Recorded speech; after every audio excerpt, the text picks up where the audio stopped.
আসসালামু আলাইকুম। আমি ছোটোবেলা থেকে দেখে এসেছি আমার দাদি, আমার মা, আমার চাচিরা যেভাবে তালের পিঠা কলা পাতায় করে বানায়, আমি আপনাদের কাছে আজ সেটাই শেয়ার করব। প্রথমে তালের পিউরি বের করে জাল দিয়ে নিয়েছি। এরপরে নিয়েছি আমার পরিমাণ মতো চালের গুঁড়ি, নারিকেল, চিনি, একটু আদা বাটা এবং বেকিং সোডা। এরপরে তালের পিউরিটা দিয়ে আমি হাত দিয়ে সুন্দর করে এগুলো মিলিয়ে নেব। এখন আমি একটা সুন্দর এবং পরিষ্কার কলা পাতায় আমার নিজের মতো শেপ দিয়ে নেব।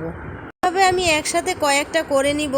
তারপরে একটা চুলায় তাওয়া গরম করে সেটাই আমি এপাশ ওপাশ উল্টে পাল্টে ভেজে নিব। পিঠাটা কিন্তু খুবই ফ্লাফি এবং সফট হয়েছে। এভাবে একে একে আমি সব পিঠাগুলোই ভেজে নিব।